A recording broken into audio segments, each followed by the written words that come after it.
Hi guys, നിങ്ങൾക്ക് എല്ലാവർക്കും നിഖിൽസ് world എന്ന യൂട്യൂബ് ചാനലിലോട്ട് സ്വാഗതം. ഇന്ന് നമ്മളിവിടെ ചെയ്യാൻ പോകുന്ന ഒരു ഫിഷ് കറിയാണ്. വെറും ഒരു ഫിഷ് കറിയല്ല, ഒരു യമണ്ടൻ ഫിഷ് കറി. നിങ്ങൾ എൻ്റെ ചാനൽ ആദ്യമായിട്ട് കാണുകയാണെങ്കിൽ ലൈക്ക് ചെയ്യുക, ഷെയർ ചെയ്യുക, കമൻറ്റ് ചെയ്യുക, സബ്സ്ക്രൈബ് ചെയ്യുക. So let's move to the video.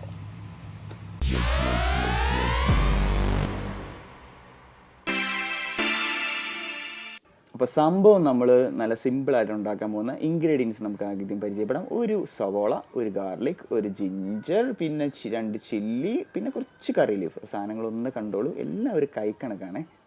ഈ കാണുന്ന അത്രയും എമൗണ്ടിൽ എടുക്കുക കേട്ടോ. പിന്നെ നമുക്ക് വേണ്ടത് കാശ്മീരി ചില്ലി പൗഡറാണ്. കാശ്മീരി ചില്ലി പൗഡർ ഞാൻ എടുത്തിരിക്കുന്നത് 2 ടീസ്പൂണാണ്.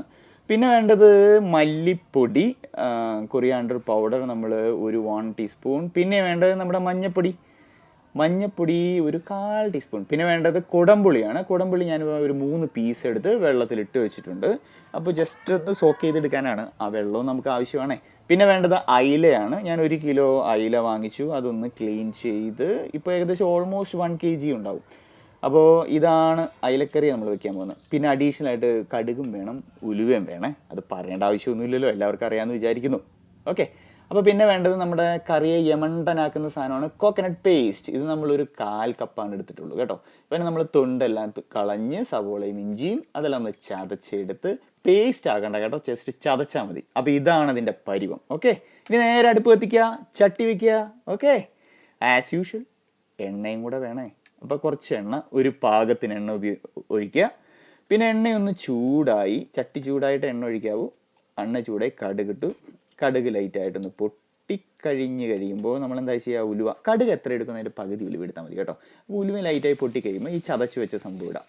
എന്നിട്ട് ചതച്ച് വെച്ച സംഭവം നമുക്കൊന്ന് മിക്സ് ചെയ്തെടുക്കാം. ഇത് ഒന്ന് വെന്ത് കിട്ടണം കേട്ടോ, മൊരിയണ്ട, ബ്രൗൺ കളർ വേണ്ട. ഇച്ചിരി കറി ലീഫും കൂടി ഇടാം. ഓക്കെ, അതൊരു അന്തസ അല്ലേ. അപ്പോൾ നമ്മളൊന്ന് നായി വരട്ടെ. ഞാൻ പറഞ്ഞില്ലേ ബ്രൗൺ കളർ വേണ്ട, ജസ്റ്റ് ഒരു ലൈറ്റായിട്ട് നമുക്കൊന്ന് വെന്ത് കുക്ക്ഡായി കിട്ടണം. ഓക്കെ. പിന്നെ നമുക്ക് എന്നാ ചെയ്യുക, ഇതിനകത്ത് കുക്കായതിന് ശേഷം ഇനി നെക്സ്റ്റ് സ്റ്റെപ്പ് എന്ന് പറയുന്നത് നമ്മുടെ പൊടികൾ ഇടുക എന്നുള്ളതാണ്. അപ്പോൾ നമ്മുടെ കാശ്മീരി ചില്ലി പൗഡറും മല്ലിപ്പൊടിയും മഞ്ഞപ്പൊടിയും എല്ലാം ചേർത്ത് നമ്മളിത് ഇളക്കണം. ഇനി ഇതിനകത്ത് ഇപ്പോഴല്ല വെള്ളം ഒഴിക്കേണ്ടത്, നന്നായിട്ട് ഫ്രൈ ആയി കിട്ടണം, നല്ല മിക്സർ പോലെ കിട്ടണം. ഫ്രൈ ആയതിനു ശേഷം നമ്മൾ സോക്ക് ചെയ്ത് വെച്ചാൽ പുളി ഉണ്ടല്ലോ, കുടംപുളിയുടെ വെള്ളം, അത് കുറച്ച് ഒഴിച്ചു കൊടുക്കുക. ഇനി നമ്മൾ ഈ ഫ്രൈ ആയ സാധനത്തിനെ പേസ്റ്റ് ആക്കി എടുക്കണം. മനസ്സിലായില്ലേ? അപ്പോൾ നിങ്ങളെല്ലാവരും ഇത് ക്ലോസ് ആയിട്ട് വാച്ച് ചെയ്യുക. നമ്മുടെ ഇനീഷ്യൽ പ്രോസസ്സ് എത്ര നന്നായിരിക്കണോ അതിനനുസരിച്ചിരിക്കും നമ്മുടെ കറിയുടെ ഒരു ബ്യൂട്ടി എന്ന് പറയുന്നത്. അപ്പോൾ ഇത് പൊടികളൊന്നും കരിഞ്ഞു പോയിട്ടില്ല, പക്ഷെ നന്നായിട്ട് ഫ്രൈ ആയി വന്നു. അതിനുശേഷം നമ്മൾ ആ വെള്ളം ഒഴിച്ചു കൊടുത്തു. ഇനി നമ്മൾ എന്നാ ചെയ്യുന്നത്, അത് നമുക്കൊരു വെള്ളം അതിനെല്ലാം വറ്റി എണ്ണ തെളിഞ്ഞ് വന്ന് ഒരു പേസ്റ്റ് പരുവത്തിൽ നമുക്ക് സംഭവം എടുക്കണം അല്ലേ. ഈസി അല്ലേ? അപ്പോൾ നമുക്ക് അത് പേസ്റ്റ് ആവണവരൊന്ന് വെയിറ്റ് ചെയ്യാൻ ഞാൻ നിങ്ങളെ കാണിച്ചു തരാം കേട്ടോ. പേസ്റ്റ് കണ്ടില്ലേ, ഇപ്പം ലൈറ്റായിട്ടൊന്ന് വെള്ളം വറ്റി വരുവാണ്. ഓക്കെ. ഇപ്പം നിങ്ങൾ കണ്ടോ, ഇപ്പം നിങ്ങൾക്ക് കാണാൻ പറ്റും ശരിക്കും ആ ചട്ടിയിൽ നിന്നതെല്ലാം വിട്ട് നല്ല ക്രീം പേസ്റ്റ് പരുവായി നമുക്ക് വന്നു. ഇതാണ് ഇതിൻ്റെ കൺസിസ്റ്റൻസി. ഇനി നമുക്ക് എന്നാ ചെയ്യേണ്ടതെന്ന് അറിയാം, വെള്ളം ഒഴിക്കാം. ഈ വെളുത്ത കളർ വെള്ളം എന്ന് പറഞ്ഞാൽ നമ്മുടെ മിക്സിയിലാണ് ഞാൻ തേങ്ങ അരച്ചത്. അപ്പോൾ നല്ല വെള്ളമാണ്. ആ മിക്സിയിലോട്ട് ലൈറ്റായിട്ടൊന്ന് ഒഴിച്ചാൽ മിക്സി ഒന്ന് കുലുക്കി അതിനകത്ത് ഒഴിച്ചു. നമ്മുടെ നാട്ടിൽ അമ്മച്ചിമാരൊക്കെ ചെയ്യുന്ന കണ്ടിട്ടില്ലേ, ഒന്നും വേസ്റ്റ് ആകരുതല്ലോ. അപ്പോൾ ആ വെള്ളം നമുക്ക് തിളച്ചു, നമ്മുടെ കറിയുടെ മസാല തിളച്ച് കഴിയുമ്പോഴാണ് നെക്സ്റ്റ് ഇൻഗ്രീഡിയൻസ് ആണ് പുളി. അപ്പോൾ നിങ്ങൾ കണ്ടു കാണും, ചിലരൊക്കെ നേരത്തെ ഉപ്പിടും, പക്ഷെ ഞാൻ കഷ്ണമൊക്കെ ഇടുമ്പോഴാണ് ഉപ്പിടുന്നത് കേട്ടോ. അപ്പോൾ നമുക്ക് അതെല്ലാവരുടെയും ഒരു ഇഷ്ടമാണ്, മനോധർമ്മം ആണ്. അപ്പോൾ വെള്ളം തിളച്ചു, ഒന്ന് ലൈറ്റായിട്ട് മൂടി വെച്ചേക്കാം. ഓക്കെ. പിന്നെ വിശ്വാസമില്ലെങ്കിൽ ഇടയ്ക്കിടയ്ക്ക് തുറന്നു കേട്ടോ. പക്ഷെ ഇതല്ല, ഇനി നമ്മൾ ഇതിനകത്ത് ചേർക്കാൻ പോകുന്നതാണ് ഫിഷ്. അപ്പോൾ നമ്മുടെ എല്ലാ ഫിഷും ഇതിനകത്ത് ഇടാം. ഇനി ഫിഷ് ഇട്ട് കഴിഞ്ഞാൽ ഇനി നമ്മൾ ശ്രദ്ധിക്കണം എല്ലാ കാര്യങ്ങളും. ഓക്കെ. ഇപ്പോൾ ഏകദേശം ആ മീനൊന്ന് ആയി വരും. അപ്പോൾ എല്ലാത്തിലും മസാല പിടിച്ച് ഇനിയാണ് ഞാൻ ഉപ്പിടുന്നത്.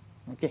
ഒരു 1/2 ടീസ്പൂൺ ഉപ്പിടാം, അതാണ് അതിൻ്റെ ഒരു കണക്ക്. പിന്നെ നിങ്ങൾക്ക് എല്ലാവർക്കും നിങ്ങളുടെ ഉപ്പിനോടുള്ള ഒരു എന്താ പറയുക, ഒന്ന് രുചിച്ച് നോക്കിയിട്ടില്ല. ഉപ്പ് കുറേശ്ശെ ഇടുന്നതാണ് എപ്പോഴും നല്ലത് ഒരു ബിഗിനേഴ്സിന്. അല്ലെങ്കിൽ ഈ 1 കിലോ മീൻ ഒരു 1/2 ടീസ്പൂൺ ഉപ്പ് എന്തായാലും ഇടാം. ഇനി ഒന്ന് മൂടി വെച്ചേക്കാം. ഇനി ഇത് കഴിഞ്ഞിട്ട് വേറെ ഒരു പരിപാടിയും കൂടി ഉണ്ട്. നെക്സ്റ്റ് പരിപാടി എന്ന് പറയുന്നത് ചട്ടി ഒരിക്കലും ഇളക്കരുത്, ഇങ്ങനെ കറക്കി കൊടുക്കണം. അല്ലെങ്കിൽ മീൻ ഉടഞ്ഞു പോകാനുള്ള സാധ്യതയുണ്ട്. അത് ഈ പുഴമീനൊക്കെയാണ് അധികം ശ്രദ്ധിക്കേണ്ടത്. ഇനി നമ്മുടെ കറി തിളച്ച് കഴിയുമ്പോൾ നമ്മുടെ യമണ്ടൻ സാധനം ഉണ്ടല്ലോ, അതാണ് കോക്കനട്ട് പേസ്റ്റ്. ഇതിനകത്ത് ഞാൻ വേറെ ഒന്നും ചേർത്തിട്ടില്ല കേട്ടോ. പലരും ജീരകവും ഇഞ്ചി പച്ചമുളകും എല്ലാം ചേർക്കുന്നുണ്ട്. പക്ഷേ എൻ്റെ ഈ കറി ഇതെൻ്റെ മാത്രം കറിയാണ്. അപ്പോൾ അതുകൊണ്ട് ഇതിനകത്തും തേങ്ങ മാത്രമേ ഇട്ടിട്ടുള്ളൂ. വേറെ ഒരു ടേസ്റ്റും ഒന്നുമില്ല കേട്ടോ. പക്ഷേ കഴിച്ച് കഴിയുമ്പോൾ നല്ല ടേസ്റ്റ് ആയിരിക്കും. അപ്പോൾ ഇത് തിളക്കട്ടെ, നന്നായിട്ട് തിളക്കട്ടെ. ഇനി ഇത് പ്രത്യേകിച്ച് ഇതിനകത്തൊന്നും ചേർക്കാനൊന്നുമില്ല. ഇനി വേണ്ടത് നമ്മുടെ കയ്യിൽ നിന്ന് പോകാതെ മീൻ കറക്റ്റ് വെന്തിച്ച് നമ്മൾ എടുക്കണം, ഇത്രയേ ഉള്ളൂ. പിന്നെ ഇത് ഇടയ്ക്കിടയ്ക്ക് നിങ്ങളെ തുറന്ന് കാണിച്ചു തരുന്നത് എന്താണെന്ന് വെച്ചാൽ നിങ്ങളും കൂടെ ഒന്ന് കാണും നമ്മുടെ കറിയും തിളച്ച് വരുന്നത്. ഇതിപ്പോൾ ഞാൻ കയ്യിൽ ഉപയോഗിച്ചൊന്ന് ലൈറ്റായിട്ടൊന്ന് ഒതുക്കി കൊടുത്താൽ കേട്ടോ. തീ ഒന്ന് കുറച്ചിട്ടേക്കാം. തീ കുറച്ചു. ഈ നമ്മുടെ കറി ഏകദേശം ആയല്ലോ. ഇനി നമുക്ക് ഒരു ലൈറ്റായിട്ട് ഒരു സീക്രട്ട് ഇൻഗ്രീഡിയൻസ്, കറിക്കൊരു രുചി ഒന്നും കൂടെ കൂട്ടാം. അതിന് വേണ്ടി ഒരു അല്പം പച്ച വെളിച്ചെണ്ണ ഞാൻ അതിൻ്റെ മേലെ വഴി ഒഴിച്ചിട്ടുണ്ട്. ഇപ്പോൾ ഏകദേശം ഒരു 20 മിനിറ്റിന് മേലെയായി കുക്കിംഗ് ടൈം. ഇനി നമ്മളൊരു 5 മിനിറ്റ് കൂടെ നമ്മൾ വെയിറ്റ് ചെയ്യുന്നു. ഏകദേശം ഒരു അരമണിക്കൂറൊക്കെ ധാരാളം, ഒരു മീൻ ഇട്ടതിന് ശേഷം ഒരു മീൻ കറി ആയി വരാൻ. ഓക്കെ, അപ്പോൾ ഏകദേശം ഇപ്പോൾ ഒരു അരമണിക്കൂറായി. ഇപ്പോൾ കറിയെല്ലാം നന്നായിട്ട് തിളച്ച് വരുന്നുണ്ട്. ഇനി നമുക്ക് ആ ഗ്യാസ് അങ്ങ് ഓഫ് ചെയ്തേക്കാന്നേ അല്ലേ. അപ്പോൾ ഗ്യാസ് ഓഫ് ചെയ്തു. മൺചട്ടിയാണേ തിളക്കൽ നിൽക്കത്തില്ല. അപ്പോൾ കറി ഇങ്ങനെ തിളച്ചുകൊണ്ടിരിക്കുന്നു. മൺചട്ടി നമ്മൾ ഇനി എന്താ ചെയ്യേണ്ടത്, ഒന്ന് മൂടി വെച്ചേക്കാം. അമ്മച്ചിമാരൊക്കെ എന്നാ പറയുന്നത്, മീൻ കറിയെല്ലാം ഒന്ന് തണുത്ത് കഴിഞ്ഞാൽ രസം. നമ്മുടെ അവരെ വാക്ക് തെറ്റിക്കുന്നില്ല കേട്ടോ. അതങ്ങ് മൂടി വെക്കാൻ പോവാണ്. ഇനി നമുക്ക് മീൻ കറി ഒന്ന് റെസ്റ്റ് ചെയ്യട്ടെ. ഞാൻ എന്തായാലും ഒരു 15 മിനിറ്റ് വെയിറ്റ് ചെയ്യുന്നുള്ളൂ, എനിക്ക് അത്രയ്ക്ക് ക്ഷമയില്ല. അപ്പോൾ ഞാനൊരു 15 മിനിറ്റ് വെയിറ്റ് ചെയ്യാം. ഇപ്പം മീൻ കറി കണ്ടോ, കളർ കണ്ടോ, നല്ല അട്ടാറ് മീൻ കറിയായില്ലേ. ഇതാണ് ഞാൻ പറയുന്ന ഒരു യമണ്ട മീൻ കറി. കളർ കണ്ടോ, ഇതൊരു കുത്തരി ചോറൊക്കെ കൂട്ടി ഒരു പിടി പിടിച്ചാലുണ്ടല്ലോ, അതാണ് മക്കളെ അന്തസ്. അപ്പോൾ എൻ്റെ വീഡിയോ നിങ്ങൾ ആദ്യമായിട്ട് കാണുകയാണെങ്കിൽ ലൈക്ക് ചെയ്യുക, ഷെയർ ചെയ്യുക, കമൻറ്റ് ചെയ്യുക, സബ്സ്ക്രൈബ് ചെയ്യുക. അപ്പോൾ വീണ്ടും ഒരു പുതിയൊരു വീഡിയോ ആയിട്ട് വരുന്നവരെ നിങ്ങൾക്ക് എല്ലാവർക്കും ടാറ്റാ.